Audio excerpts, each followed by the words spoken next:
আমার আনিসালাম কি আজকে আনিসালাম বলেছেন কিনা জানি না, 2 বছর আনিসালাম কমেন্ট করলাম আমাকে শাহবাগ নিয়ে শাহবাগ সে উঠে আমার ভিডিও দিল, হ্যাঁ আমি বলছি শাহবাগ, আমার কাছে এখন স্ক্রিনশট আছে। আনিসালাম বিষয়ে একটা বড় কথা বলি না, আমার সাথে আমি ভিডিওতে বলে দেবো, আমার ভিডিওটা আপলোড দাও, আমি ওর সাথে কখন যাই ন্যূনতম একটা রুচি করতে উনি আমাকে বলতেছে গর্বিত শাহবাগী উনি। তখন আমাকে জিজ্ঞেস করতেছে আপনি শিবিরের কোন পোস্টের? আমি রিপ্লাই কি দিয়েছিলাম জানেন? আমি শিবিরের শাহবাগ বিষয়ক সম্পাদক। কারণ শিবিরেরও যখন কেউ বলতে পারে না এই শাহবাগ নিয়ে কথা, বাংলাদেশে যদি শাহবাগকে কেউ রিব্র্যান্ডিং করে এটা আমরা করেছি।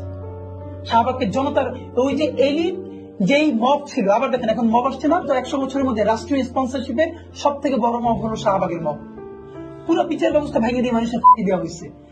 এখন এটা যেহেতু বড় লোক করছে, ইংলিশে লিখছে প্ল্যাকার্ড গুলো, হ্যাঁ বিরিয়ানি খাইছে, এটা মব না, এইটা হচ্ছে আন্দোলন, দ্বিতীয় মুক্তিযুদ্ধ।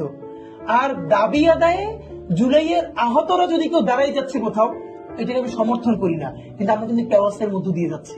দেশ ভাঙে চলে যাওয়ার কথা ছিল, সেইটা জানে আল্লাহর রহমত, সেটা কিন্তু প্রচুর মব। এগুলো আমাদের এখানকার নেগেটিভ। তো এই জন্য হলো আমরা একটা স্বতন্ত্র রাজনীতি নির্মাণ করেছি আলহামদুলিল্লাহ।